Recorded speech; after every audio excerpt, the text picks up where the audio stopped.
Since yesterday's appearance topless, I have had so many invitations to appear at Staget's. I'm very excited. Lots of letters today, all on the same subject. I'm going to read them and respond after them all. Here's the first letter from Jack H. Please, Ezra, don't ever do a story about a nudist camp. Next one from Andre S.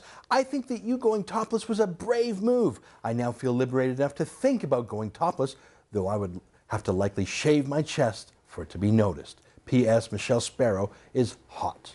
Next one from Facebook. Chaim Howard L. says, what a day for Canadian news broadcasting. Lloyd Robertson does his final broadcast on CTV and Ezra Levant gets naked on Sun News. On Twitter from Sean Moffat, who says, did I really see you conduct an interview topless, Ezra Levant? Scarring, right-wing Belushi, arresting like a traffic accident. Another Twitter tweet from Amy England says, love how you use your head as the sensor, looking shocked to see boobies, and you blur out your own nipples. Ridiculous. Another tweet from Jimmy Stallion says, for the first time, censorship and Ezra Levant worked together during the topless segment of The Source.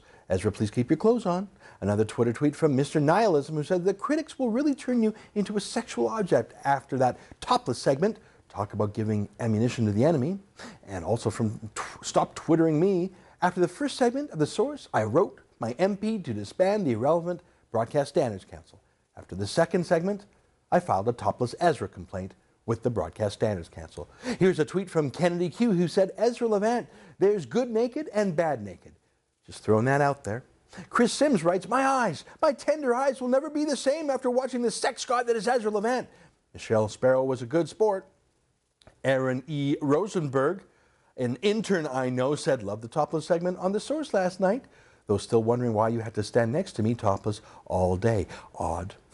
From the marketing department of Sun News Network, dear Ezra, by going topless, you've caused Sun News millions of dollars in brand damage. On the plus side, the calls are coming in fast and furious from clothing sponsors who will do anything to get you wearing a shirt and tie again. We'll be in touch. Sincerely, Dennis Matthews of the marketing department. Well, folks, listen, thank you very much. Canada, yesterday I finally came out of the closet and revealed my true self on national TV. I mean, I put my clothes in the closet and revealed my true self. As members of my family know, I'm what psychologists call a never nude, someone who never gets completely naked, ever, even in the shower, even during a doctor's exam. I just don't, okay? So stop hassling me, Mom. Oh, sorry. So yesterday was a huge breakthrough for me, and my therapist was just thrilled. Now, we're putting together the making of The Source DVD extra on what goes on behind the scenes here. Lots of laughing and crying went on yesterday, how Bobby, our sound guy, had to literally tape the microphone to my well-developed upper body, and how he later filed a union grievance after having to touch me, how Quebecor's legal department tried to stop me by pointing to my contract clause that forbids me from wearing spandex or any other, quote, tight, revealing, or otherwise distasteful clothing that could damage Quebecor's goodwill or cause sexual harassment suits or induce nausea and vomiting, unquote. Ha! Get some better lawyers, Monsieur Pelodeau. Going totally naked doesn't violate the no spandex clause now, does it? There were some poignant moments too, like when Michael Corrin told me to take off my dirty, wrinkled sweater. Michael, that ain't no sweater. Ricky, my producer, asked far too many questions about my third nipple. She's the one who insisted on blurring the image. What a prude.